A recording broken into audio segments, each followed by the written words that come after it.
Hola a todos, a todas. Vamos a ir dando comienzo a esta última clase del curso que venimos haciendo de criptomonedas. Le vamos a dar primero la palabra a Mariano, que nos va a explicar algunas cuestiones en relación al campus, cómo va a ser el cuestionario, cómo lo vamos a instrumentar, y después vamos a escucharlo a Julio directamente. Yo no tengo mucho más para decir y no quiero robar tiempo, así que Mariano, te paso la palabra. ¿Qué tal? Buenas tardes a todas y a todos. Bienvenidos a esta última clase. Muchas gracias nuevamente al Instituto de Estudios Judiciales por todo, por lo de siempre. Y bueno, en principal a Julio Bustamante Loader por haber acercado esta propuesta muy interesante. Creo que el derrotero de las clases anteriores y también la presente clase va a seguir demostrando el interés que hay en estas temáticas. Así que bueno, agradecerles nuevamente la participación. En relación a algunas consultas que pueden surgir desde lo tecnológico, desde el campus, ya están incorporados.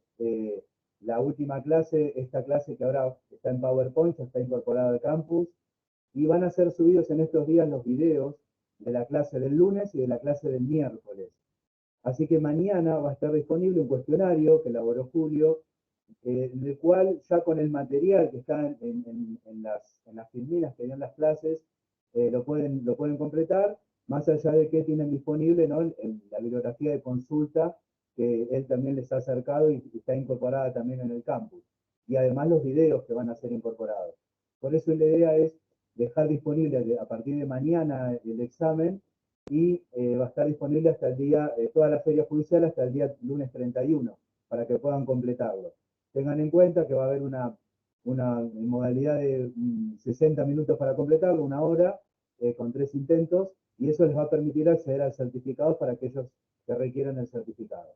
Así que bueno, nuevamente agradecerles, no tampoco quiero robar más tiempo y dejar en uso de la palabra a Julio Bustamante Loader, que va a encarar esta última clase, y bueno, espero que cualquier cuestión o duda que surja, como siempre, o levanten la mano o me vayan mencionando en el chat y a la par vamos a ir siguiendo todos lo que ustedes vayan interactuando. Así que Julio, te cedo la palabra. Bueno, Mariano, te agradezco. Gracias, Eugenia, por la presentación. Hola, grupo. Buenas tardes. Espero que estén bien. Vamos a tratar de hacer una última charla lo más amena posible. Nos vamos hoy a correr un poco de todo lo que veníamos hablando del universo de criptomonedas y criptoactivos, claramente sin dejar de lado el mundo fintech al cual pertenecen, pero nos vamos a meter un poco a tratar de comprender las diferencias del mundo virtual, o sea, de las billeteras virtuales, con las denominadas billeteras digitales y las diferencias de estas dos con las billeteras electrónicas. ¿Sí? Cada una de ellas tiene sus precisiones terminológicas, aspectos técnicos que tendríamos que estar ya sabiendo, para luego ser precisos a la hora de analizar una propuesta que tenga en un expediente judicial. Si bien ustedes puede ser que en alguno de los artículos que puedan leer de ahora en más puedan ver alguna confusión entre billeteras virtuales y billeteras digitales, claramente no son lo mismo. Bien, y hablando de bibliografía, creo que Mariano me estaba comentando recién que ya subió al campus la bibliografía básica para que ustedes puedan tener en cuenta aspectos que vimos en estas 4 charlas. Bien, así que eso es lo básico. Creo que van a encontrar respuestas a algún interrogante que les pueda haber quedado durante estas charlas, que reconozco apretadas un poco en el tiempo, con mucho contenido, mucha verborragia por mi parte, así que pueden leerlo tranquilo, sobre todo ahora que tenemos 15 días de receso, a ver si quedó algún aspecto dando vuelta que sea de su interés, y eventualmente, si se les genera alguna pregunta, quedar a disposición de los participantes para poderlos ayudar en las mismas. Bien, a ver, cuando nosotros hablamos de billeteras digitales, tenemos que remitirnos sí o sí al mundo fintech. ¿Y qué es el mundo fintech? El mundo de las finanzas y la tecnología. ¿Y qué es lo que abarca el mundo de las finanzas y la tecnología? Abarca entidades, abarca productos de esas entidades y abarca la interrelación entre dichas entidades. Bien, ahora, lo primero que tendríamos que separar para hablar de fintech son las entidades financieras tradicionales de las entidades financieras digitales, los proveedores de servicios de pago que ofrecen cuentas de pago, entidades también registradas ante el Banco Central y las exchanges. Entonces, por un lado, tenemos a los bancos tradicionales. Entidades financieras dentro de la categoría de entidades financieras que nos da nuestra ley de entidades financieras, que son bancos y compañías financieras, en ambos casos con necesidad absoluta de ser autorizados por parte del Banco Central en los términos 15, del artículo 15, perdón, de la ley de entidades financieras para poder funcionar, que pueden realizar intermediación financiera y que llevan adelante su negocio comercial en forma esencialmente presencial. Bien, lo que ha sucedido con estas entidades financieras tradicionales es que justamente por la competencia digital y electrónica que empezaron a sufrir, yo les diría, hará cosa de 4 o 5 años atrás, por parte de los proveedores de servicios de pago que ofrecen cuenta de pago, empezaron a desarrollar productos electrónicos para poder llevar adelante las operaciones bancarias. ¿Sí? Estos productos electrónicos son el home banking y las aplicaciones móviles, pero en ambos casos estamos hablando de banca tradicional. ¿Qué negocio puede llevar adelante la banca tradicional? Todas aquellas operaciones contempladas para ser realizadas por bancos y compañías financieras en la ley de entidades financieras. Ahora bien, a partir justamente de esta competencia que promovió el universo fintech, se desarrollaron también bancos digitales. Los bancos digitales tienen los mismos alcances y las mismas facultades operativas que los bancos tradicionales. La única diferencia es que los bancos digitales no operan por canales físicos, sino que operan únicamente por canales virtuales. Bien, y esencialmente a través de aplicaciones móviles. Pero en ambos casos, o sea, en banco tradicional y banco digital, estamos hablando de entidades financieras autorizadas para funcionar como bancos por el Banco Central. ¿Qué son los proveedores de servicios de pago que ofrecen cuentas de pago? Estos son entidades que están registradas en el banco o ante el Banco Central, pero que no pueden realizar intermediación financiera ni cuentan con autorización por parte del Banco Central para realizar sus operaciones, ni cuentan con el universo de aspectos contenidos en la ley de entidades financieras. ¿Sí? Son entidades completamente diferentes. ¿Y qué ofrecen estas entidades? Ofrecen las que se denominan cuentas de pago, bien, que no son cuentas de depósito. Ahora lo vamos a ver un poquito más, con más amplitud. Y finalmente, lo que nos queda son las exchanges. Estas sí ya las habíamos comentado en las charlas anteriores, sobre todo en la 1 y la 2, que van a ser aquellas billeteras virtuales, espacios, plataformas informáticos a través de los cuales los tenedores de criptomonedas van a poder realizar transacciones con estas cripto, ya sea entre sí o bien con el tercero que opera la plataforma. Perdón, pero hoy tengo la tos fatal.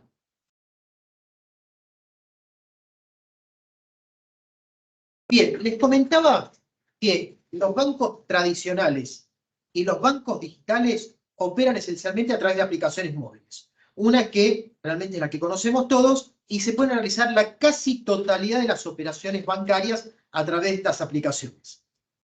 Ahora bien, las billeteras de pago o las billeteras digitales son los productos desarrollados con exclusividad por los proveedores de servicios de pago para ofrecer los productos que ellos comercializan, que esencialmente son los de ser una cuenta de pago, no cuenta de depósito. Ahora vamos a ver las grandes diferencias que tienen entre una y otra, y van a servir para permitir que los usuarios tengan un lugar donde acumular fondos o saldos de fondos que les permitan posteriormente realizar pagos con los mismos, o que les permitan realizar pagos con los mismos y tarjetas que van a estar de débito o crédito vinculadas a estas billeteras digitales. La billetera virtual, insisto, aquellas billeteras que exclusivamente van a operar con saldos de monedas virtuales, y a tener en cuenta que tanto para las aplicaciones móviles, esto es banca tradicional, banca digital, como los proveedores de servicios de pago, las transacciones se van a realizar a través de una cámara compensadora de operaciones bancarias que se llama COELSA. ¿Sí? Primer tip que les voy a dar: cuando desde los juzgados necesiten conocer sobre transacciones realizadas a través de cuentas bancarias o de billeteras digitales, esto solamente se lo pueden preguntar a las entidades participantes o a COELSA. No se lo pueden preguntar al Banco Central, porque el Banco Central no posee datos sobre operaciones domésticas. ¿Sí? Ahora bien, yo les comentaba que tanto en las billeteras electrónicas como en las billeteras digitales, lo que vamos a poder poseer son saldos de dinero. La gran diferencia es que los saldos de dinero en billeteras electrónicas desarrolladas por entidades financieras son depósitos de dinero. Son depósitos de dinero realizados en bancos autorizados para funcionar como tales por el Banco Central. Y por lo tanto, estos depósitos de dinero van a ser considerados como tales por el Código Civil y van a poseer garantía de depósitos. Esto es, que frente a la quiebra o liquidación de la entidad depositaria, el depositante va a tener una garantía actual, al mes de junio del 2023, de hasta 6 millones de pesos por persona y por entidad. ¿Bien? Obviamente, a este tipo de productos, las billeteras electrónicas, aplicaciones móviles, páginas de home banking, les están aplicando toda su extensión la ley de entidades financieras, incluyendo aquellas que hacen al resguardo de las operaciones pasivas, como se denomina el secreto bancario. Bien, artículo 39 de la ley de entidades financieras. Ahora, les comentaba, las cuentas de depósito van a tener su definición en el artículo 1390 del Código Civil, por lo cual hay que tener en cuenta que cada vez que se produce un depósito de dinero, como se lo va a considerar el depósito bancario, lo que va a haber es una transferencia de la propiedad de estos fondos desde el depositante al depositario, con obligación de devolver los fondos por parte del depositario al depositante a su pedido o al vencimiento. ¿Qué implica su pedido? A su pedido se va a dar en aquellas oportunidades en que los fondos se encuentren en cuentas a la vista. Cuentas a la vista son solo de dos tipos: las cajas de ahorro y las cuentas corrientes.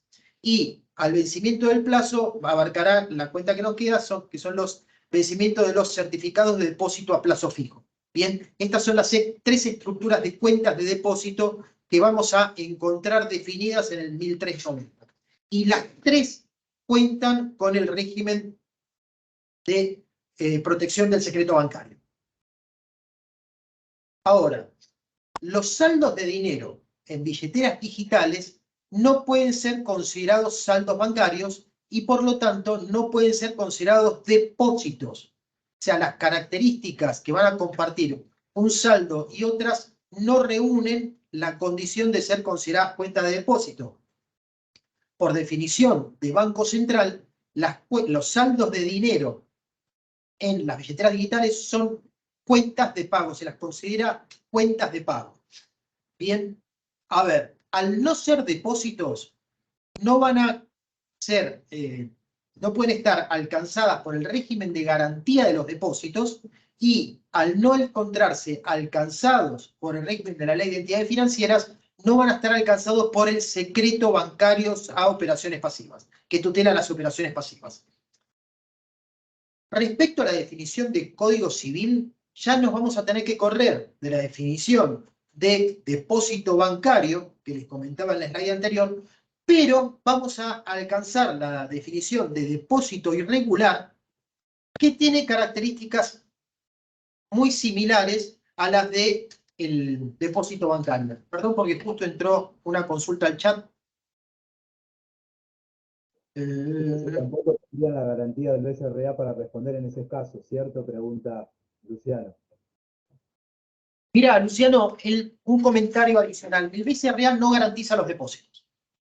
Sí, de hecho, no lo hace desde los años 80 aproximadamente. Lo que existe desde mediados de los años 90 es un seguro de depósitos privado.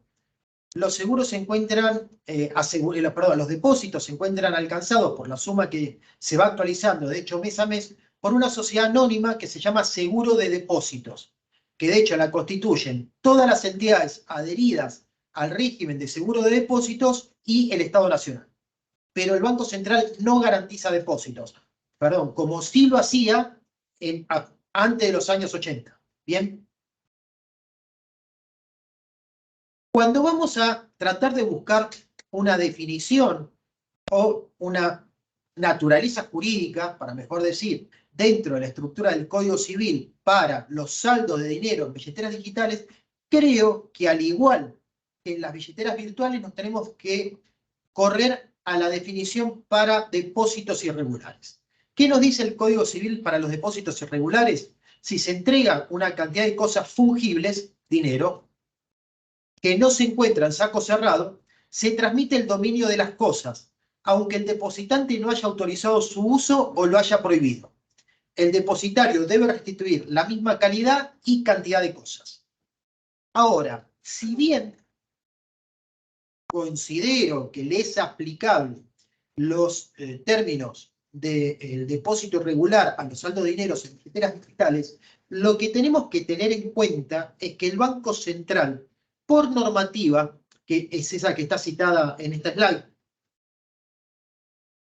le indica a los proveedores de servicio de pago que los saldos de dinero tienen que encontrarse siempre a la vista de los clientes, ¿sí?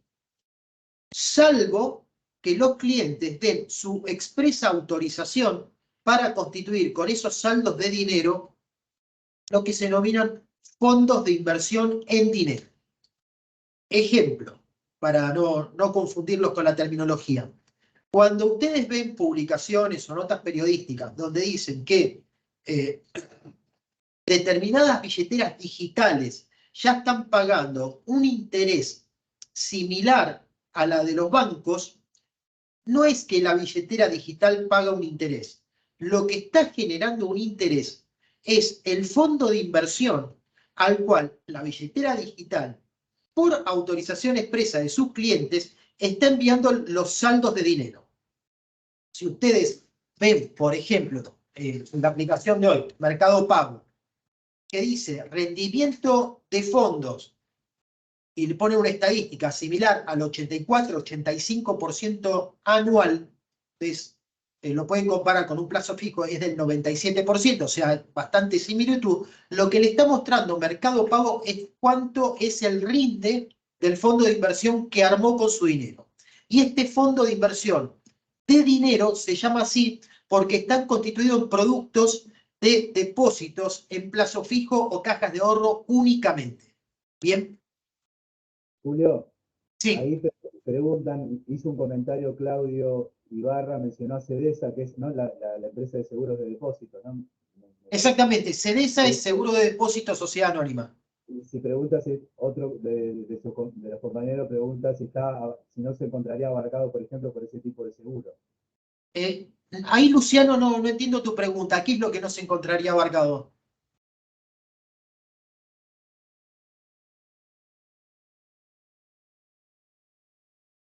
O sea, lo que no está abarcado, lo que voy entendiendo de tu consulta, son los saldos de dinero. Exactamente, sí, Luciano, es eso. Los saldos de dinero en billeteras digitales no poseen garantía de depósitos. O sea, si una billetera digital quiebra, no tienen garantía de depósito. ¿Bien? O sea, van a tener que concurrir a la quiebra a verificar sus créditos como cualquier acreedor de la billetera. ¿Bien? ¿Cómo expresa?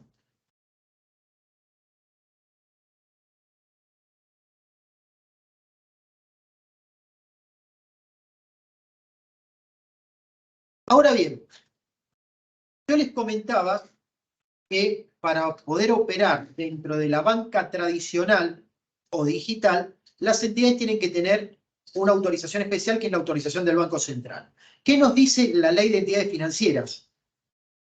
Artículo primero. Quedan comprendidas en esta ley y en sus normas reglamentarias las personas o entidades privadas o públicas que realicen intermediación habitual entre la oferta y la demanda de recursos financieros. Bien. 3. Nos da la posibilidad de extender el control del Estado a otras entidades o actividades no expresamente incluidas en la ley de entidades financieras cuando el volumen de sus operaciones o razones de política monetaria y crediticia lo hagan aconsejable. Ahí les voy a hacer un punto y aparte. Yo les decía recién que las billeteras digitales necesitan estar registradas ante el Banco Central, pero que el Banco Central no está obligado a autorizarlas. Esto implica que no es que por artículo 3 de la Ley de Entidades Financieras el Banco Central está ejerciendo una supervisión o control de la actividad de los proveedores de servicios de pago a través de sus billeteras digitales, sino que lo hace a través del artículo 4 de la Carta Orgánica del Banco Central. O sea, saltamos de ley, pasamos de Ley de Entidades Financieras a artículo 4 de Carta Orgánica, Ley 24.144, que faculta al Banco Central a regular en la medida de sus facultades a los sistemas de pago. Y justamente los proveedores de servicios de pago que operan con cuentas de pago son entidades involucradas en los sistemas de pago. Es por eso que se le aplican determinadas normas del Banco Central, pero no se les aplica la Ley de Entidades Financieras. Ahora, el problema que vamos a encontrar, porque ustedes, por ejemplo, y seguimos con el ejemplo de Mercado Pago, pero lo pueden ver en cualquier billetera digital. Van a ver que ustedes pueden realizar transferencias de dinero a una cuenta suya en la billetera digital y que la billetera digital, por el otro lado, les ofrece créditos. Entonces, si por un lado ustedes realizan transferencias de dinero y por el otro lado la billetera les ofrece préstamos, ¿en qué se diferencia? Se diferencian estas operaciones en una estructura no autorizada por el Banco Central respecto de aquellas operaciones similares, pero que realizan los bancos, donde se van a llamar depósitos bancarios y préstamos bancarios. La gran diferencia que van a encontrar es que para el caso de las billeteras digitales, los préstamos que otorgan los tienen que realizar con fondos propios. Lo que no sucede con las entidades financieras autorizadas por el Banco Central. Esto implica que Mercado Pago tiene que fondearse en forma privada por las suyas para adquirir fondos que luego van a ser prestados. Esto es un poco, si quieren, la explicación de por qué hay tanto spread, o sea, diferencial de tasa entre el préstamo bancario y el préstamo de una billetera digital. El préstamo bancario, los bancos lo toman de las operaciones de depósito, en tanto que las billeteras digitales lo tienen que salir a tomar a su vez de un crédito, generalmente en entidades financieras. Bien, ahora, el gran problema que se nos plantea desde lo teórico dogmático es que ni en la Ley de Entidades Financieras ni en la Carta Orgánica del Banco Central hay una definición de intermediación financiera. Bien, entonces, justamente la construcción jurisprudencial y doctrinaria lo que definió a la intermediación financiera o a la existencia de intermediación financiera cuando existe el acercamiento de operaciones de depósito para luego ser transformadas en operaciones de crédito a su misma clientela por parte de una entidad. Cuando lo hace con fondos propios, no hay intermediación financiera. Y vale bien esta aclaración. Yo les comentaba el lunes pasado que había surgido en informes periodísticos denuncias por ahora entre grupos de redes sociales de que un operador crediticio registrado ante el Banco Central como tal, que se llama Winans, habría realizado una estafa piramidal, lo tienen que llegar a probar, y otros decían que estaba realizando una intermediación financiera no autorizada. Complicado de ver, complicado realmente de analizar, y creo que a la justicia y al Banco Central le va a llevar un tiempo de análisis. ¿Por qué? Porque Winans, ¿qué hacía? Se fondeaba, entre otras fuentes de fondeo, con recursos de clientes o de personas que no los remitían a Winans, sino que los mandaban a un fideicomiso financiero que a su vez Winans era el beneficiario. Entonces, no había una transferencia de fondos, por lo tanto transferencia de dominio de clientes a Winans y luego los represtaba, lo que sí hubiera configurado una intermediación financiera no autorizada de forma clarísima, sino que acá el que es el prestamista de Winans es un fideicomiso financiero. ¿Sí? Operación realmente muy complicada para entender, para evaluar, y creo que le va a llevar algún tiempo, tanto a la justicia, si esto llega a una denuncia contra Winans, y / al Banco Central, si no es que ya no están haciendo algún tipo de investigación.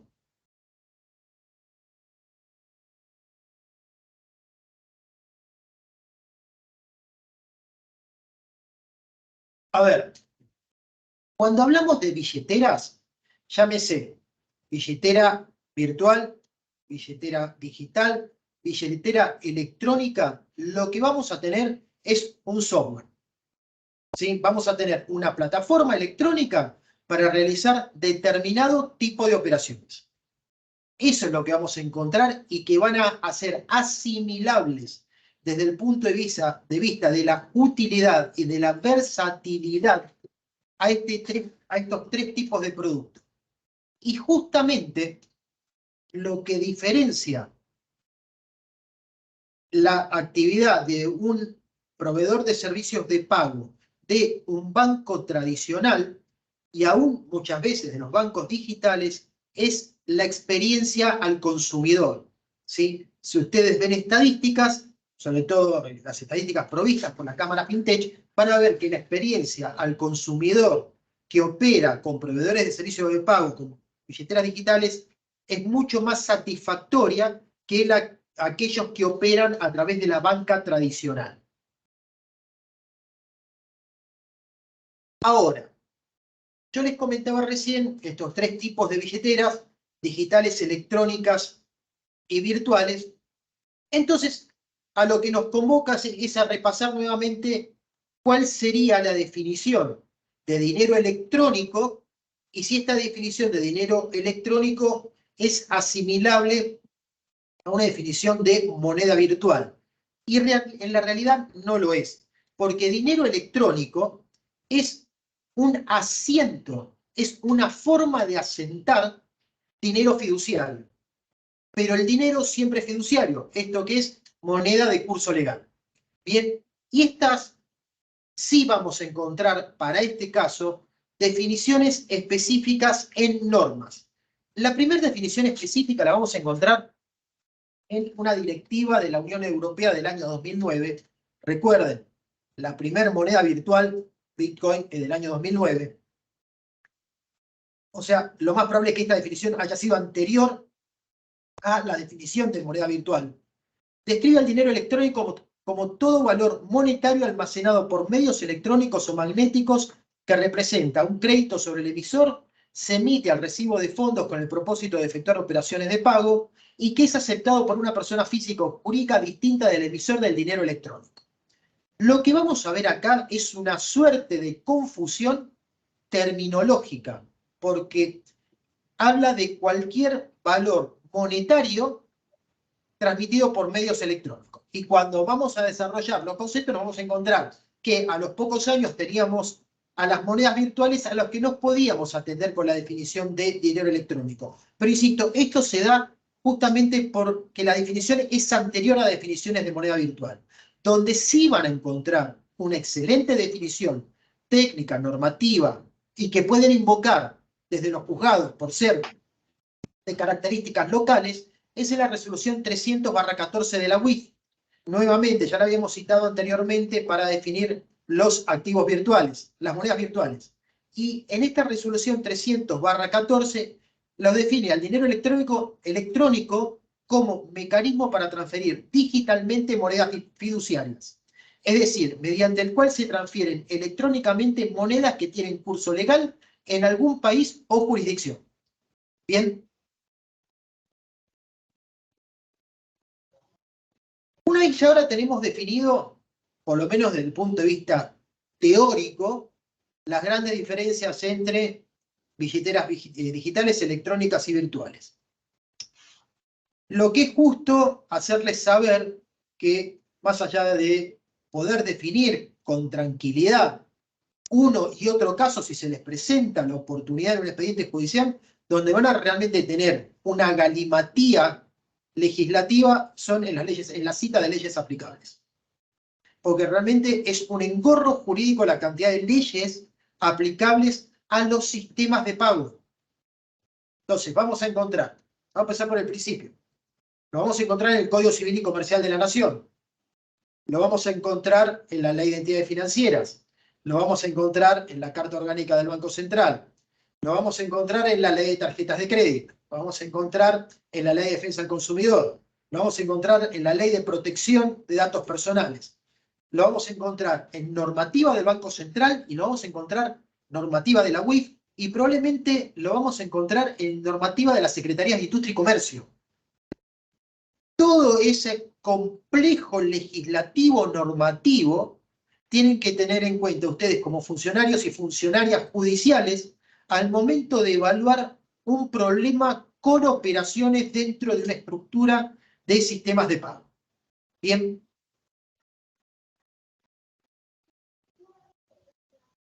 ¿Tienen alguna consulta? Demasiada información como para procesarla rápidamente. Julio, ahí Luciano Marino mencionó en los casos que no cuenten con autorización correspondiente, ¿no? Como estabas hablando de la aplicación del artículo 310 del Código Penal, ¿no? Sí, Mariano, efectivamente, la intermediación financiera no autorizada tiene una tipificación legal específica que está en el 310 del Código Penal, ¿sí? Como citás vos. De hecho, es un artículo legal que lo he visto aplicarse en contadísimos casos. Realmente es muy complejo probar o comprobar la intermediación financiera no autorizada. Un caso que ustedes pueden llegar a tener, que se está dando, no sé si en sede nacional o federal, me parece que es federal, es el análisis penal de la actividad realizada por una plataforma colaborativa de préstamos, se llama en inglés crowdlending, y la plataforma se llama Afluenta. Afluenta lo que propone es preparar una plataforma donde clientes ofrezcan préstamos de dinero en forma directa a tomadores de préstamos de dinero. Lo que hace Afluenta es proponer una estructura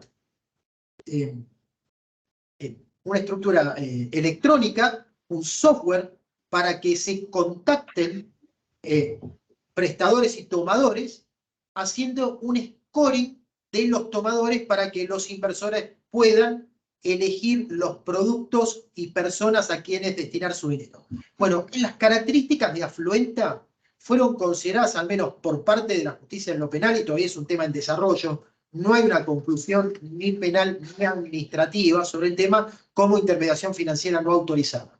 ¿Sí? Después, si ustedes tienen ganas de seguir viéndolo, véanlo directamente cómo funciona Afluenta en la página web de esa empresa que es argentina.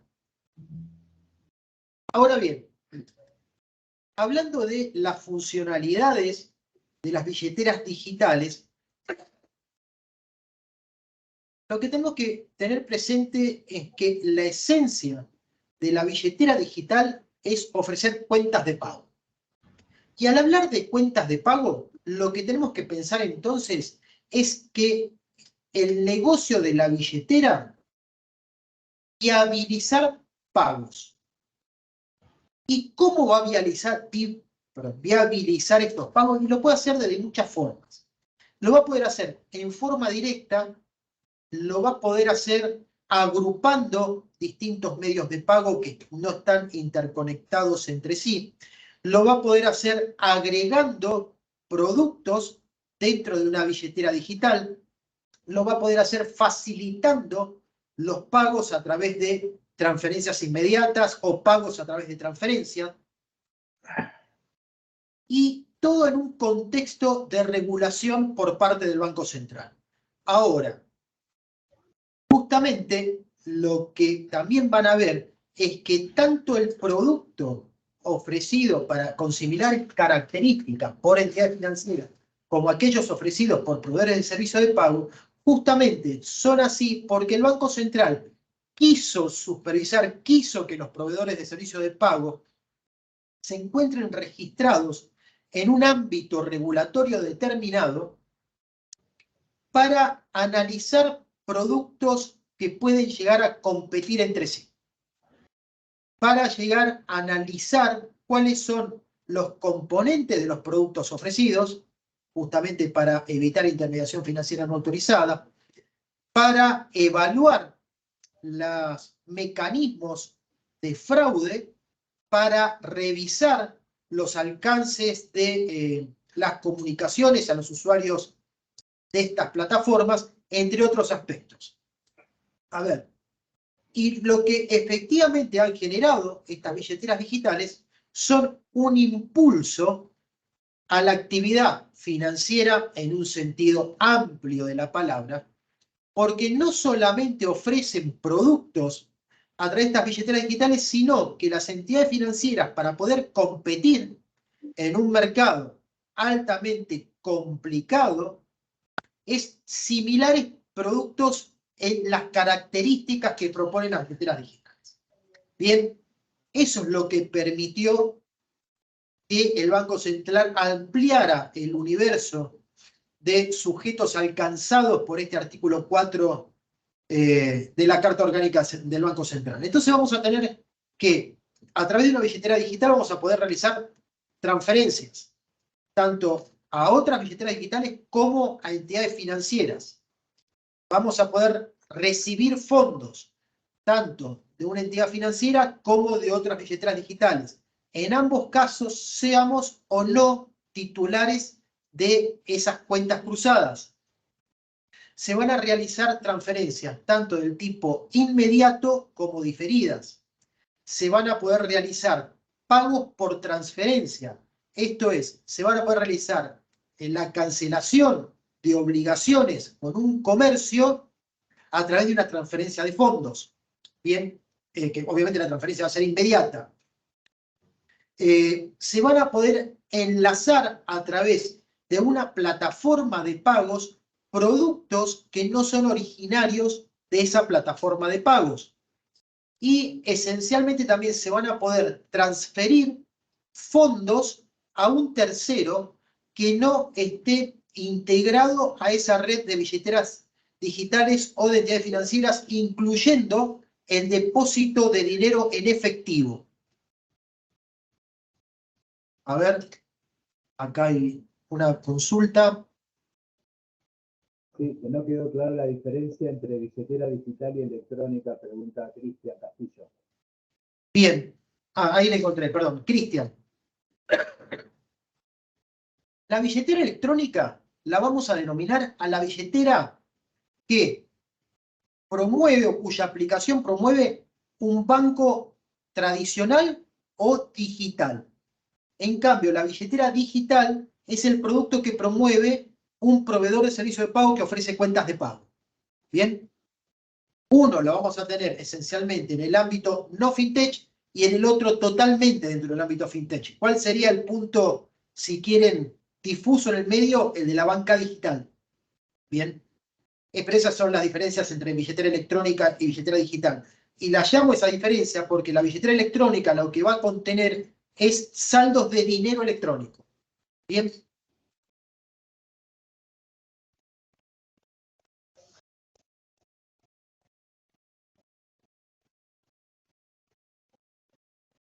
Bueno, les comentaba recién que el Banco Central trabaja sobre 3 verticales dentro de la estructura de las billeteras digitales.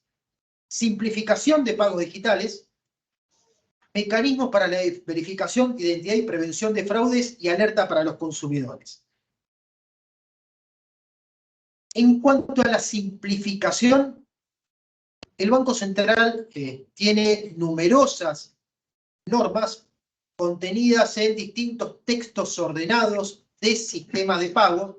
Lo van a poder encontrar dentro de la página del Banco Central. Son algo engorrosos técnicamente, pero donde se hace hincapié desde el punto de vista normativo en la necesidad de que todas las operaciones que se realicen desde una billetera, por un cliente a través de una billetera digital, tengan que tener una herramienta por el positivo. ¿Qué quiere decir una herramienta por el positivo? Tiene que haber una acción positiva por parte de los clientes ordenantes en que se realice tal o cual operación a través de una billetera digital.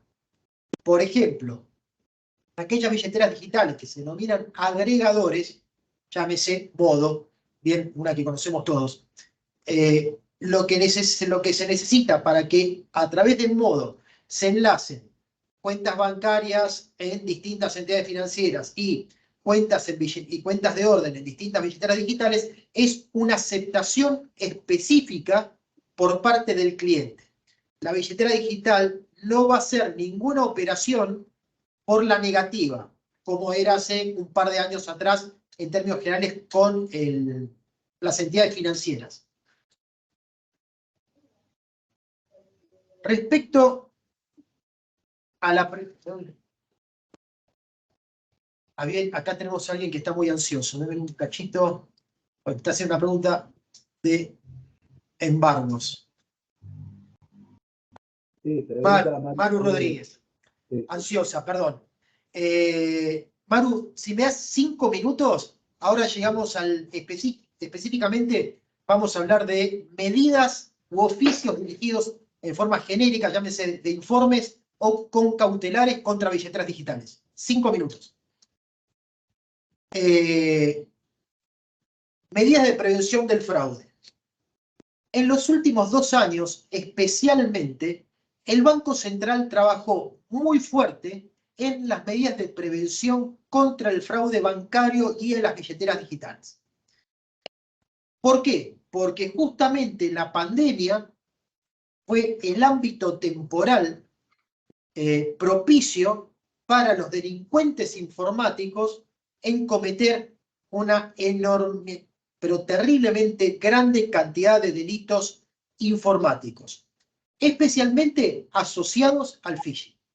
Esto es, esencialmente asociados al robo, entre comillas, de datos mediante engaños a los clientes.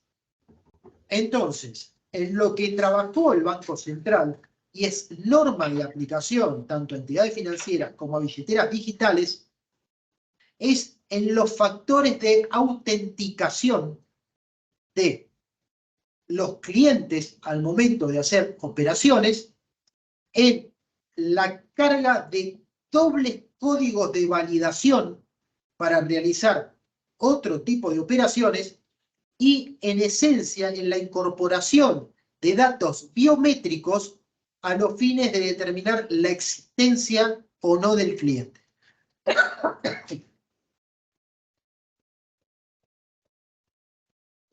Cuando hablo, comento de dobles factores de verificación, ¿qué se les viene a ustedes a la mente?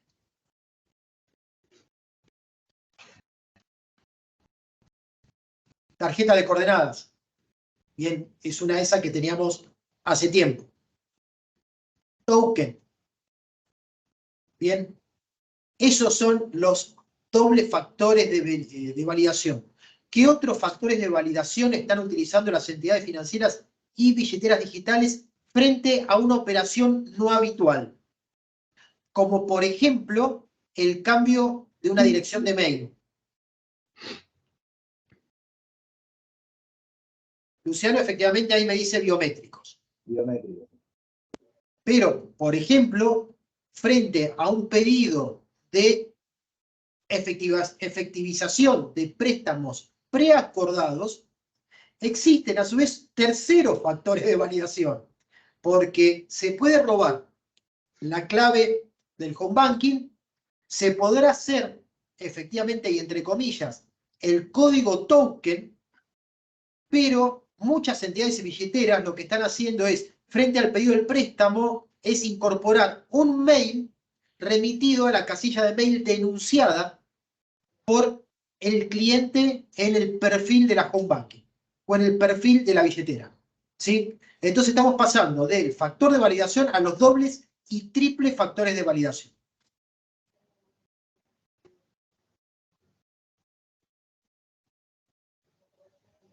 En cuanto al régimen de transparencia,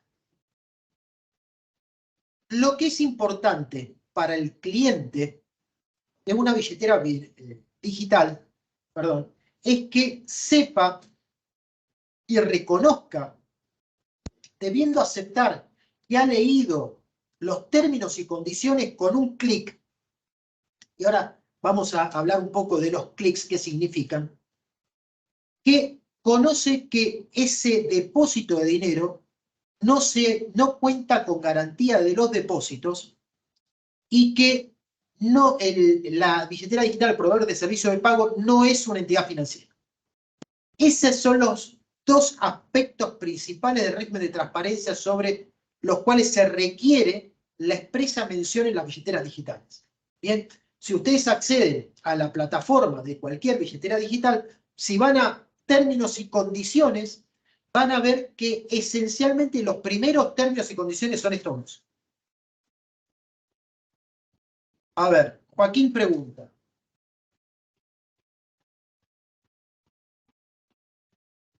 A ver, interesante lo que nos dice. Perdón, era larga y la estaba leyendo. ¿Qué sucede cuando fallan los sistemas de las billeteras virtuales, como BNA+, y se ejecutan transferencias y no son descontadas? Y se le quiere echar la culpa a la persona en vez de hacerse cargo ellos del error que tiene el sistema que usa. Porque en el caso contrario, si una persona se equivoca o el banco pierde su dinero, ellos no se hacen cargo de nada. Como pasó en pandemia, que hacían transferencia del BNA a Mercado Pago y no se descontaba de la caja de ahorro o cuenta de Banco Nación. A ver, Joaquín, varias cosas. Recordemos, cuando hablamos de billetera BNA+, no estamos hablando de una billetera virtual. Estamos hablando de una billetera electrónica, de una aplicación móvil de un banco tradicional. Bien. Cuando se ejecutan transferencias no descontadas, efectivamente lo que sucedió es un error del sistema, lo cual vos podés validar dentro de las 72 horas. ¿Por qué yo digo 72 horas? Porque es lo que dice la norma del Banco Central, ¿sí? Y es lo que informa cualquier aplicación cuando se ejecuta una transferencia, que salvo error u omisión, ese es el CEO, las siglas que aparecen cuando se realizan transferencias o pagos por transferencia, que pueden demorar hasta 72 horas hábiles. Ahora, si dentro de esas 72 horas hábiles, vos como usuario ves que no se realizó la transferencia, lo más probable es que la transferencia no se haga. Eventualmente podrás hacer la consulta a través del home banking, pero dudo que si pasadas las 72 horas no se realizó la transferencia, esta se pudiera hacer. Pero ahí estamos hablando de cuestiones meramente operativas, ¿sí? Distinto es el caso que planteás Cuando, a ver, ¿qué pasa si en el caso contrario una persona se equivoca o el banco pierde su dinero? Te diría que eso no sucede. A ver, te pongo un ejemplo práctico. El dinero no se pierde. ¿Bien? El dinero está en una billetera o en una aplicación, en una cuenta o en otra, pero no queda dando vueltas en el éter. ¿Por qué? Supongamos que vos hiciste una transferencia a Juan Pérez con un alias CBU determinado y el banco te lo tomó como válido. Al hacer la transferencia, el sistema de liquidación de operaciones que opera Coelsa, el sistema de compensación de operaciones, tiene que encontrar el receptor habilitado para esa transferencia. O sea, tiene que estar habilitado el nombre del receptor, el quito queen, CBU y alias CBU. Si no coinciden esos datos, el dinero vuelve a destino. No queda dando vuelta. Por ahí tarda, en vez de ser inmediato, 24, 48, 72 horas, pero no queda dando vuelta. Ahora, si vos lo que planteás es qué sucede si el banco transfirió por error de tu cuenta a otra cuenta, sí hay un problema del banco, porque desde el punto de vista informático se pueden trazar las operaciones y las órdenes realizadas, pero no, la plata no se pierde, Joaquín, ¿sí? Está en una cuenta o está en otra. Puede haber, si querés, insisto, y no sé si es el ejemplo, una transferencia por error, puede haber hecho una transferencia donde vos querías transferir 2.000 pesos y transferiste 20.000, por lo cual ahí no va a haber un problema con el banco, sino realmente fue un problema tuyo como cliente que te preguntaron 2 veces cuánto querías transferir y las 2 veces dijiste 20.000 pesos, e igual lo transferiste. Bueno, hay que ver el caso. Les comento, si quieren algo más común, que es la desaparición, entre comillas, de saldos de dineros en cuentas de depósito. Pero no desaparición, lo que estamos viendo son transferencias no ordenadas por el titular de la cuenta vaciada, entre comillas, pero que desde el punto de vista de la operación se encuentran ordenadas legítimamente. Bien, tuve acceso hace muy poquito de un caso que se le planteó a un banco privado de capital nacional, de los grandes, donde a un cliente le vio que su cuenta se fumaron 2 millones de pesos de un día para el otro. ¿Qué pasó en estos casos? Se presentan del banco, lo primero que tienen que hacer, y dice, yo no di ninguna orden para transferir. Y desde el banco le dijeron, no vemos ningún tipo de problema de accesos a nuestros canales informáticos. Entonces ahí el banco lo que pretendió fue echarle la culpa al cliente. Un poco más o menos, Joaquín, lo que vos me contabas desde otro aspecto. ¿Qué sucedió? Se llevó a mediación el tema y en la mediación el banco no solamente tuvo que devolver los 2 millones de pesos, pagar algo de daño, ¿sí? Aunque sea moral, entre comillas, y las costas del proceso y los honorarios del mediador. Entonces, frente a comportamientos no habituales de un cliente, el banco tiene que bloquear las transferencias. Eso es lo que debiera hacer la entidad o la billetera. No siempre sucede, Joaquín, estoy de acuerdo con vos, pero si sucede, ustedes tienen que conocer como abogados, abogadas, funcionarios o funcionarias del Poder Judicial que existen vías para evaluar la responsabilidad de las entidades y las billeteras digitales. Porque no se olviden que la responsabilidad en estos casos es objetiva. Bien.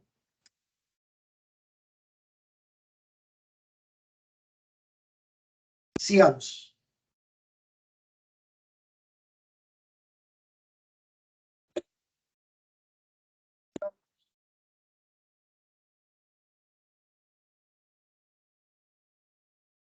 Esto lo paso porque ya lo comentaba. Bien, ahora vamos sí a la consulta de... O sea, sobre billeteras digitales, antes de saltar a otro producto. ¿Consultas, preguntas, comentarios?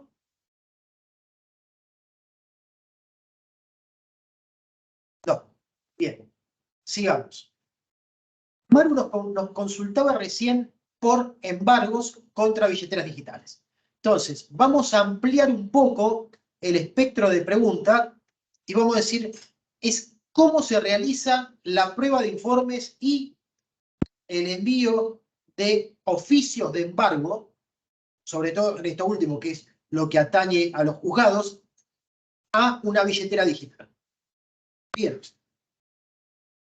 Tanto en uno o en otro caso, llámese la prueba de informes o las medidas de embargo, o les diría los levantamientos de medidas de embargo, si la parte denuncia ante el juzgado la existencia de cuentas de su deudor en determinada billetera digital, el oficio de informes para consultar si realmente existe o para conocer los saldos en la billetera, se tienen que enviar a esa billetera digital particularmente individualizada. ¿Y cómo se hace eso? Como yo les comentaba, de las billeteras virtuales o de las exchanges, cada billetera es un mundo en sí mismo y tendrán que ver dentro de los enlaces o las vías de contacto habilitadas por estas billeteras digitales, cuál es la forma de recibir oficios. ¿Bien?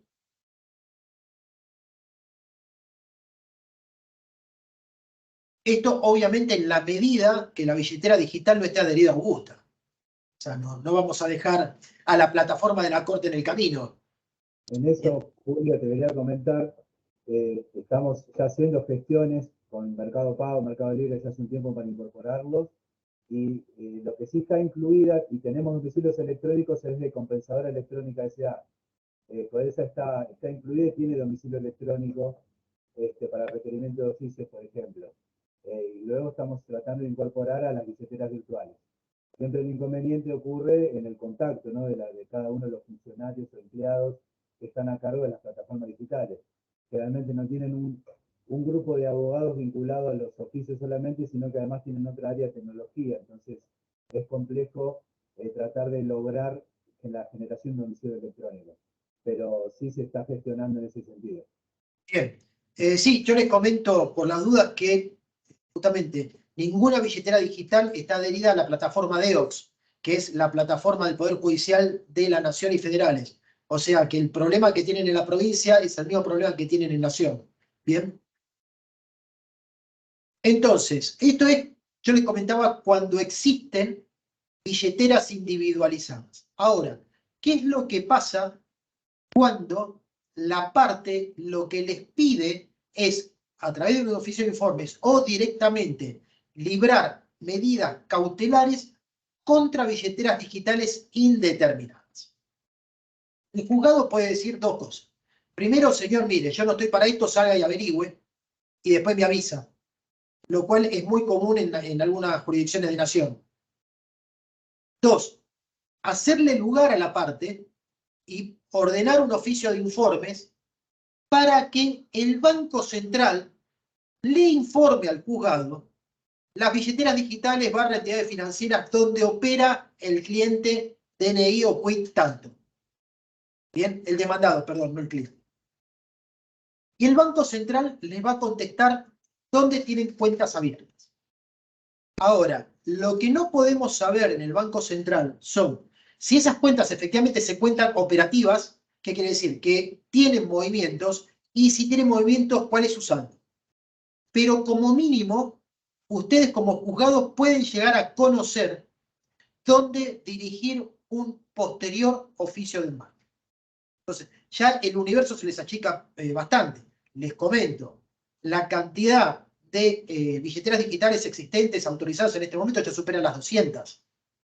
Que conozcamos, y me incluyo, a las 10 primeras por cantidad de clientes es otro problema. Bien, pero ya hay más de 200 autorizadas. Eso es para librar los oficios. ¿Qué pasa con los oficios de embargo? Lo mismo que pasa con los oficios de informe. Ustedes, como juzgado, pueden remitir un oficio con un embargo sobre cuentas indeterminadas, llámese financieras o digitales, y el Banco Central lo que va a hacer es notificar a todo el sistema, incluyendo las cuentas, incluyendo billeteras digitales, de este oficio de embargo. Ahora, ¿qué es lo que puede pasar? Lo peor que le puede pasar a un juzgado y a una parte, que se le multiplique el embargo en la totalidad de las cuentas del demandado. Porque claramente es una acción generadora de responsabilidad. Ya le digo, ni siquiera deberían probar el daño causado. Porque si el juzgado ordena un embargo por 10.000 pesos y el deudor tenía cuentas en 10 entidades / billeteras digitales y le terminan embargando 10.000 pesos en cada cuenta, no tiene por qué soportar no haber podido usar 90.000 pesos que no debían ser afectados de su patrimonio. Entonces, la sugerencia que les doy, primero pregunten, primero averigüen, después embarguen. ¿Cuál es el riesgo? Que el deudor vaya cerrando cuentas.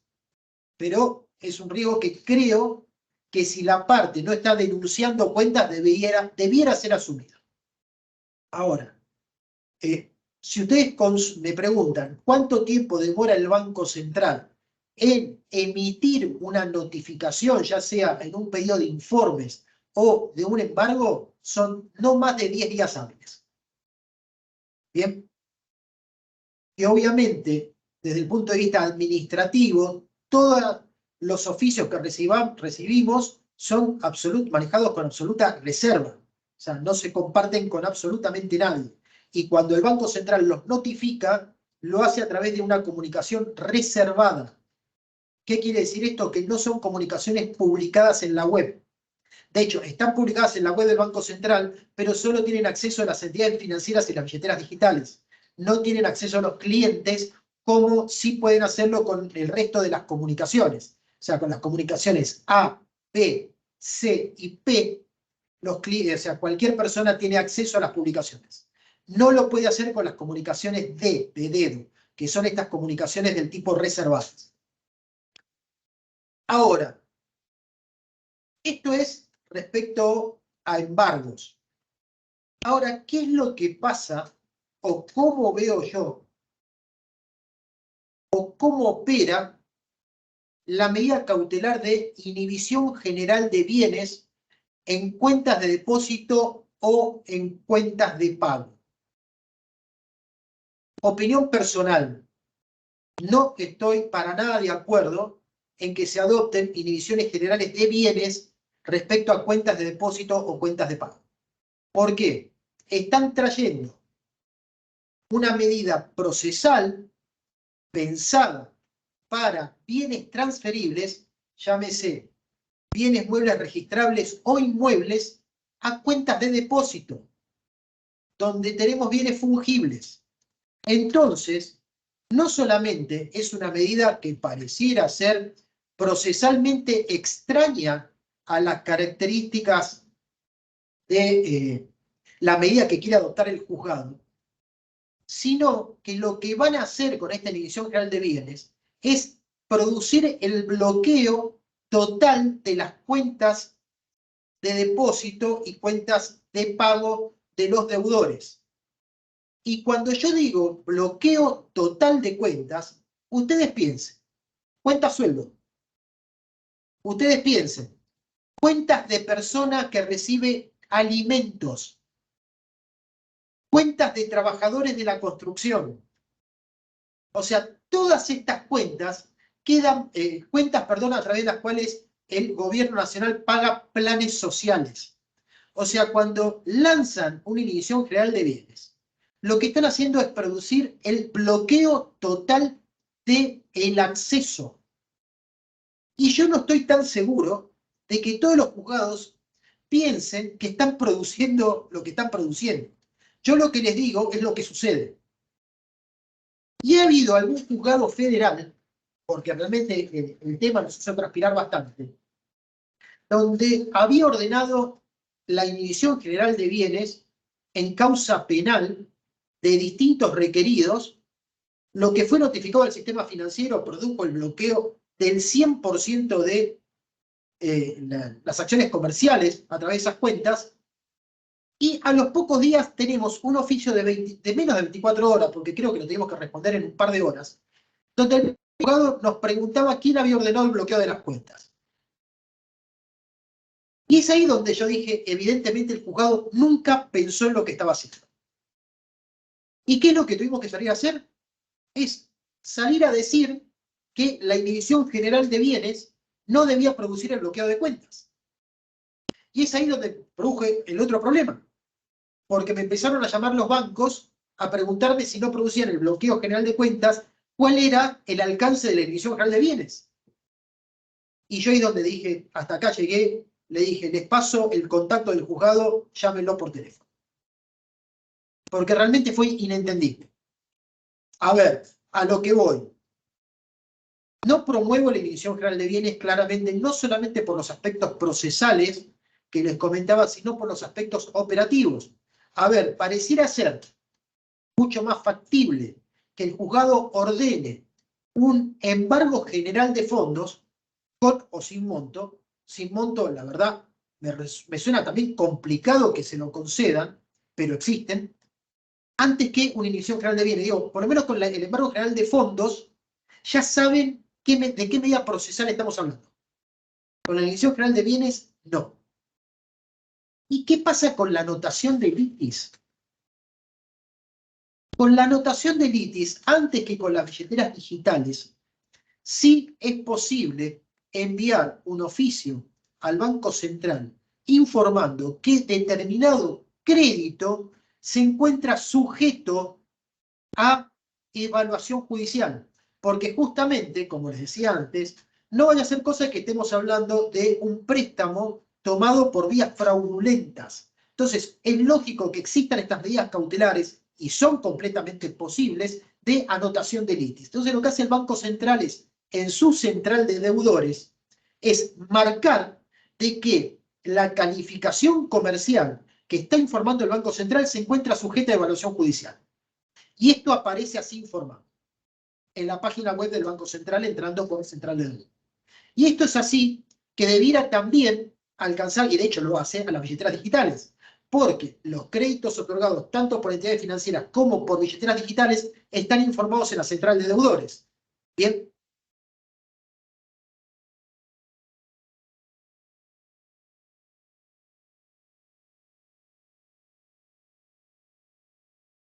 ¿Alguna otra pregunta sobre embargos en billeteras digitales o cuentas bancarias?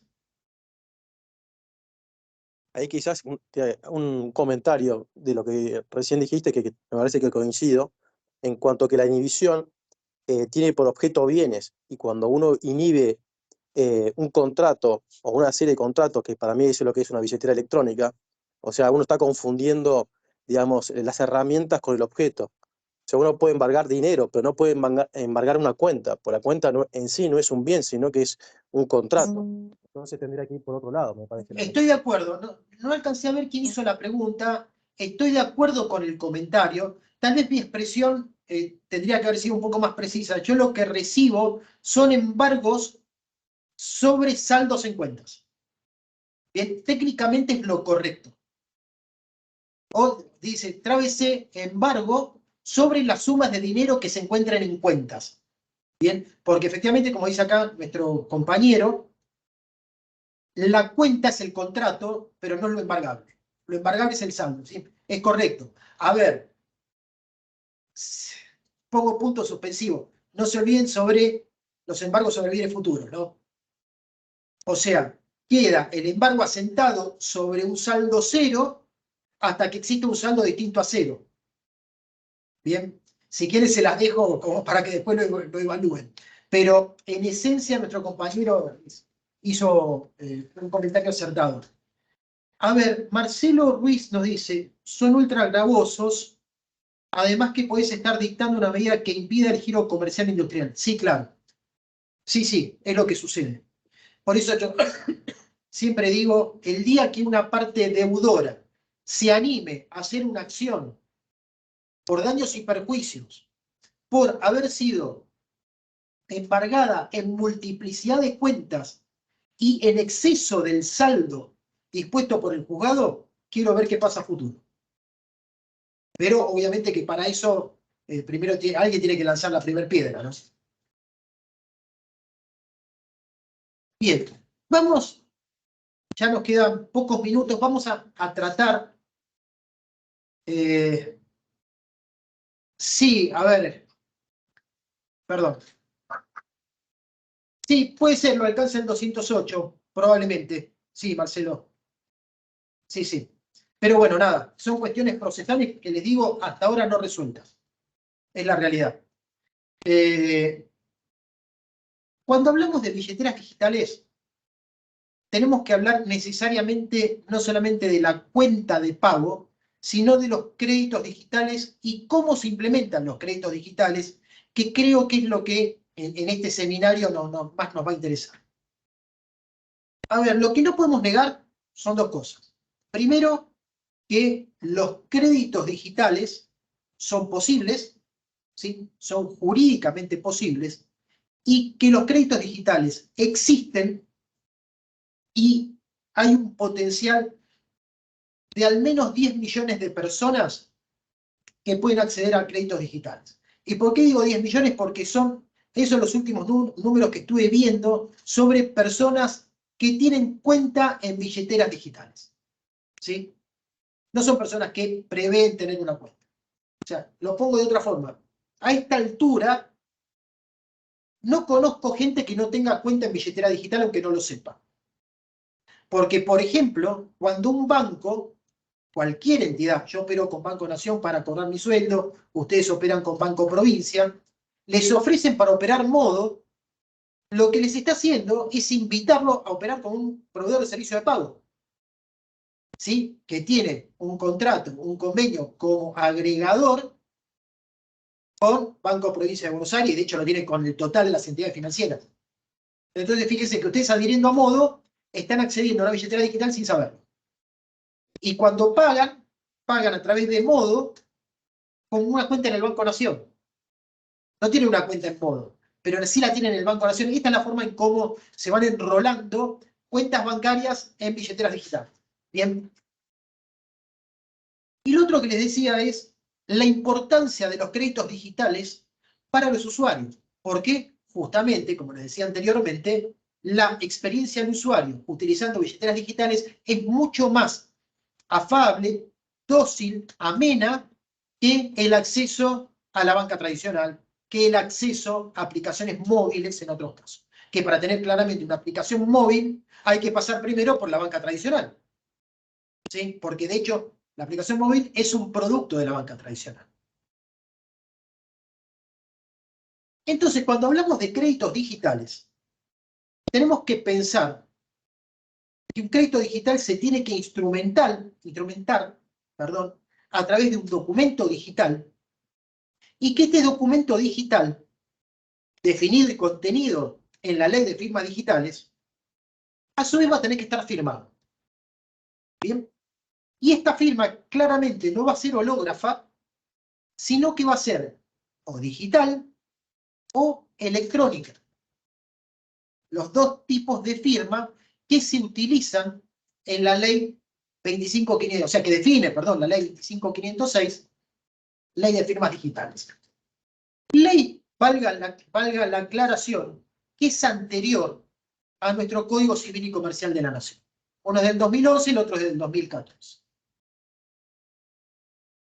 Y este comentario hace a la idea de cuál es la vía procesal correspondiente para la ejecución de un crédito digital. ¿Bien? Hay todavía cuestiones dogmáticas no resueltas, pero donde la jurisprudencia está tomando caminos distintos respecto a las jurisdicciones. Miren qué complejo que es el tema de la firma digital o electrónica. Para entender, por ley de firma digital, ley especial y anterior a la redacción del Código Civil, tanto la firma digital como la firma electrónica son válidas y representan a la persona que se dice firmante de los documentos digitales respectivos. ¿Cuál es la gran diferencia entre la firma digital y la firma electrónica?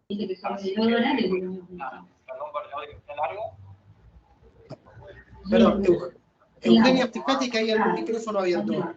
No, el doctor me escucha. Ahí está. Ahí está. Gracias. No, gracias. ¿Cuál es la gran diferencia? Que en la firma digital, para que sea considerada firma digital y su oposición sea iure et de iure, es necesaria la intervención de una autoridad certificante, que va a estar o tiene que estar inscrita ante un organismo nacional de registro de autoridades certificantes. Bien.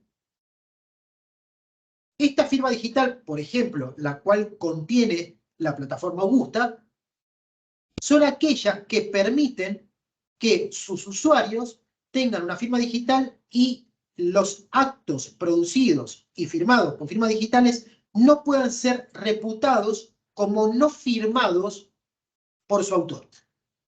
¿Sí? Ahora, para el caso de la firma electrónica, lo que dice la ley de firma digital no es que la firma no vale ni que la firma no representa. Lo que dice para la firma electrónica es que en estos casos la oposición de la parte que dice no haberlo firmado tiene que ser probado por la contraria. Por otros medios. Bien, porque no, o sea, frente al reconocimiento de firma es posible, iuris tantum, probar la existencia de la firma electrónica y la autoría de la firma electrónica sobre todas las cosas.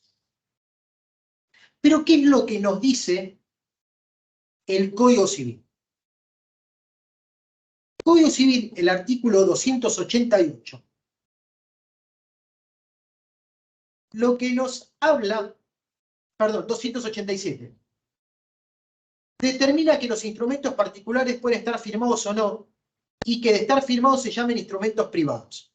En consecuencia, el artículo 288 del Código Civil y Comercial establece que los instrumentos generados por medios electrónicos, el requisito de la firma queda satisfecho si se utiliza una firma digital que asegure indubitablemente la autoría e integridad del mismo. Entonces, lo que se ha planteado desde el punto de vista jurisprudencial es si alcanza la firma electrónica en un documento digital para tener por probada la autoría del mismo frente a la negación del pretenso firmante, o si estos documentos solamente pueden ser considerados privados en la medida que contengan firma digital. ¿Por qué? Porque así pareciera que lo dice el Código Civil cuando se expresa con firma digital. No se olviden, cuando se legisla, cuando se aprueba el Código Civil, ya existía la ley de firma digital con las dos excepciones. Ley de firma digital, firma digital y firma electrónica. Entonces, aquellos que participan de una posición restrictiva dicen, no, si el Código Civil habla de firma digital, no podemos hablar de firma electrónica. Y encuentro que algo de razón hay por ser 3 años posterior. Ahora, aquellos que postulan la contraria, esto es, que por firma digital no solamente se debe restringir a la firma digital según la ley de firma digital, sino incorporar a la ley de firma, a la firma digital propiamente dicha y a la firma electrónica, están tomados, y obviamente también tienen sus razones, de que la firma electrónica, por ley de firma digital, se puede probar por distintos medios. Bien, una jurisprudencia es la que, por el momento, privilegia la firma digital antes que la electrónica, y es en los juzgados nacionales, y en tanto que los juzgados civiles y comerciales de provincia, yo lo que estuve viendo es que se está abriendo paso en forma firme y continua en tomar a la firma electrónica como firma válida en la medida que se utilicen distintos medios de prueba para probar su autoría. Y todo esto es válido a los fines de determinar si procesalmente estamos frente a un documento digital que puede ser ejecutado, ¿bien?, por las vías del proceso ejecutivo. O si por el contrario, para su ejecución, tenemos que ir a la vía del juicio ordinario. A ver, comentario marginal. No nos olvidemos que más allá de las distintas modificaciones que ha tenido el Código Procesal Civil y Comercial de la provincia de Buenos Aires, su texto original es de fines de los años 60, al igual que el Código Procesal Civil y Comercial de la Nación. Al igual de lo que fue, aquellos que tienen mi edad, lo vamos a recordar la modificación del 17.711 del Código Civil, en su anterior redacción. Código Civil, no Civil y Comercial, para aquellos jóvenes que estudiaron con otros libros. Entonces, es realmente muy importante determinar cuál es la naturaleza jurídica de la firma a la que se refiere el Código Civil por el impacto sobre los tipos de procesos que se van a abrir en los expedientes judiciales. A ver, claramente aquellos que van por la postura restrictiva se agarran a los términos del Código Civil. Pero aquellos que van por la postura de reconocer tanto a una y otra firma aspectos de autoría que tienen que ser probados en el segundo de los casos, lo que van a tener es normas del Banco Central que apoyan esa postura. ¿Por qué? Porque para el Banco Central realizar operaciones digitales son posibles tanto por vías digitales, o sea, utilizando firmas digitales, como electrónicas. Entonces, la razón de la evaluación judicial que se hace de esta terminología legal encuentra asidero normativo en normas del Banco Central, al menos. ¿Sí? Ahí tienen, comunicaciones A6068 y A6072. Estos soportes digitales que utilizan las entidades financieras, todos ellos, al final de cuentas, cada vez que un cliente ejecuta una acción, lo que está haciendo es incorporar su firma electrónica a una orden comercial. Bien, cada vez que un cliente dice, quiero realizar una transferencia, le sale un cuadro de diálogo donde el sistema le pregunta si usted quiere transferir tantos pesos de tal cuenta a determinada persona en tal banco, ¿usted le dan a aceptar? Lo que están haciendo es incorporar una firma electrónica a su ejecución informática. ¿Y de dónde viene esta firma electrónica? De las claves que ustedes generaron como usuarios para acceder al home banking o a la aplicación móvil. Esa es la firma electrónica. No les quepa la menor duda.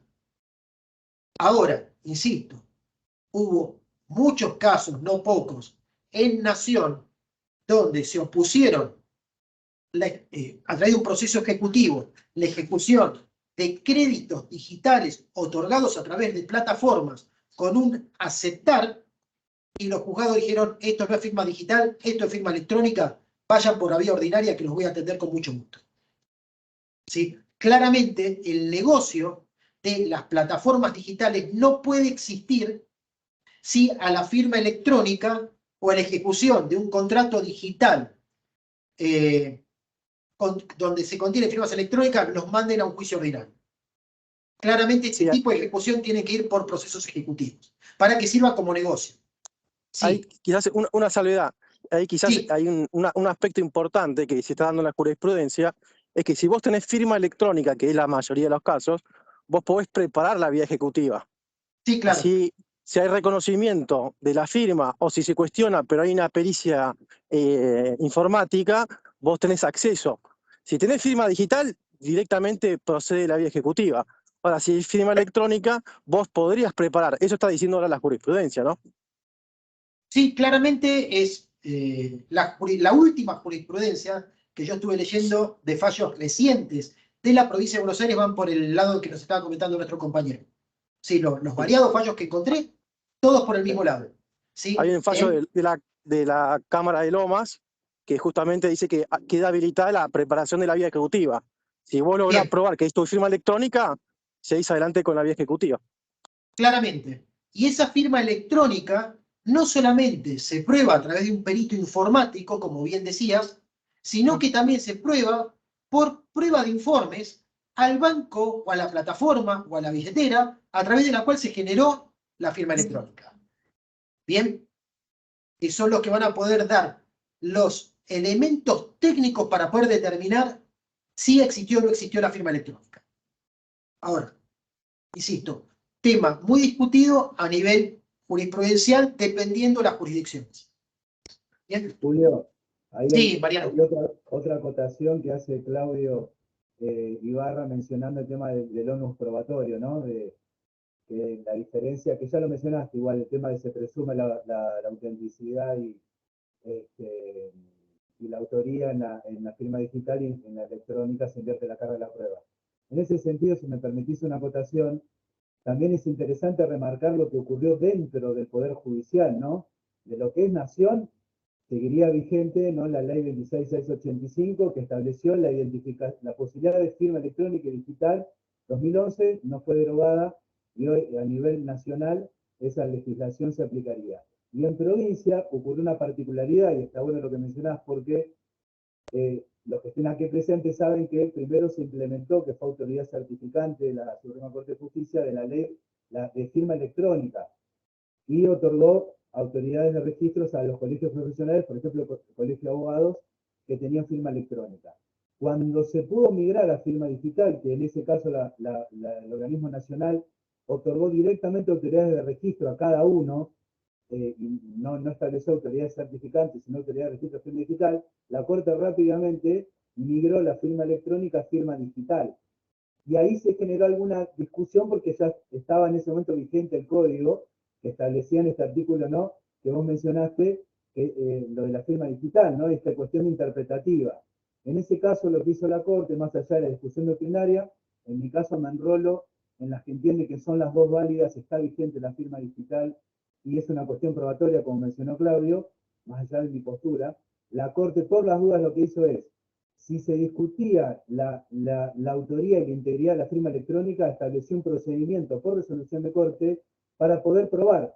Es decir, aquel que cuestione que la firma electrónica no es válida, se habilitaba un procedimiento para establecer la autoría y la integridad del documento, con la intervención de la Secretaría de Servicios Jurisdiccionales y de la Subsecretaría de Tecnología Informática, que tienen toda la plataforma tecnológica a cargo de la firma digital. Entonces, si alguno discutía la autoría y la integridad, se abrió un mecanismo probatorio en Corte, más que nada para evitar discusiones doctrinarias, no en una u otra, decir, bueno, si alguien la discute, la previa firma electrónica, hay un mecanismo para establecer la validez tanto de la autoría como de la integridad del documento electrónico. Así que también dentro del Poder Judicial, creo que, entiendo yo, a nivel federal, siguió vigente la Ley Nacional 26685, creo que estableció tanto la firma electrónica y digital para todos los documentos judiciales. Y en el caso de provincia, válida las dos también, tanto electrónica como la digital. Y si se desconocía la electrónica, se habilitó un procedimiento para probar esta autoría de integridad.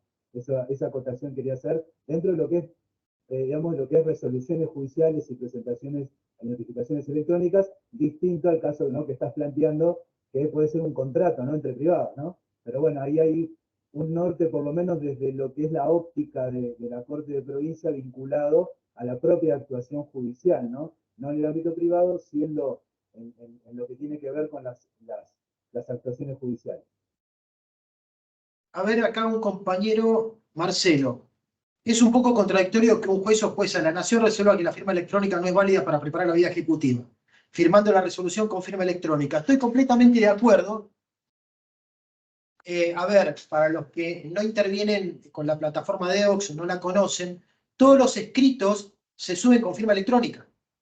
O sea, al contrario de lo que sucede, perdón, y en el PIJ, en el Lex 100 también lo mismo. Al contrario de lo que sucede con el sistema Augusta, donde nos requieren firma digital. O sea, y de hecho, la Corte de la Corte de la Nación, perdón, sacó una acordada en el año 2020, si mal no recuerdo, dando identidad y validez a los actos con firma electrónica, que a aquellos con firma digital, a los fines de los escritos subidos a través de las plataformas de la Corte.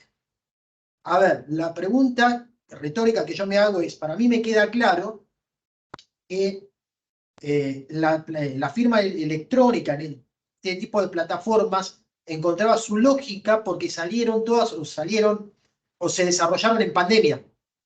Bien, ahora, donde se pueden establecer distintos cronogramas escalonados de acceso para transitar de firma electrónica a firma digital para tratar de evitar en algunos aspectos esta dicotomía, tampoco se hace. ¿Por qué? Porque realmente consideran que la firma electrónica tiene características determinadas por las cuales se puede probar la autoría.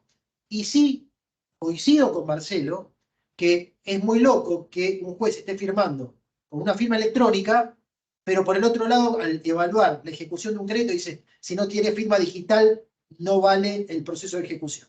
Pero es bueno, sí, son cosas que suceden y en algún momento, o sea, no nos olvidemos que esto tiene un recorrido histórico muy cortito.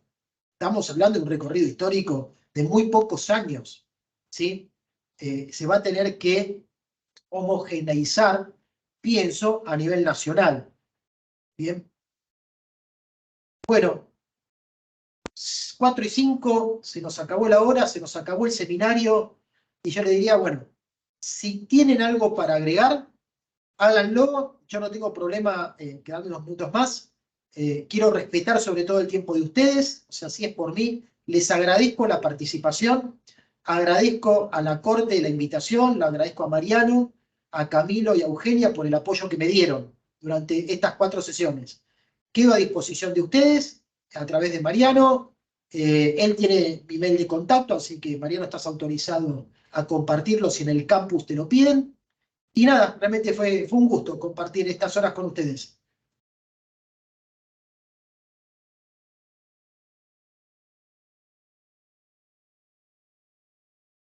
Por lo que veo, Julio, todos comentarios de agradecimiento.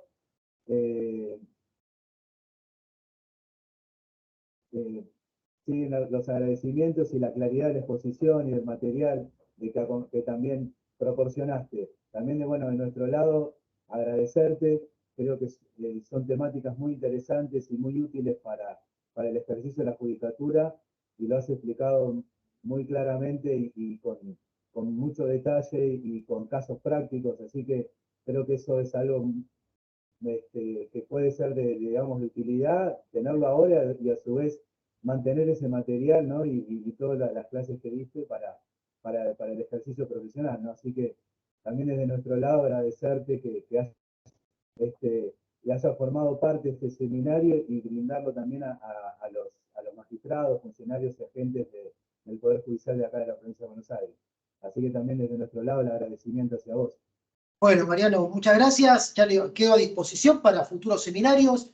Insisto, lo que le dije el día 1, esta es una rama del derecho, no es solamente tecnología. La parte buena está en constante evolución. Lo más probable es que podamos vernos nuevamente en el futuro. Así que, bueno, suerte y espero que les sea útil los comentarios y el material que les proporcioné en estas 2 semanas. ¿Sí? Bueno, que tengan una buena tarde. Gracias a todas y a todos. Buenas tardes también. Gracias al Instituto también por todo el apoyo. Hasta luego. Chao. Gracias, Eugenia. Y a Camila. No, gracias a ustedes. Y bueno, los vemos a todos en el campus y listo, nada más que agregar.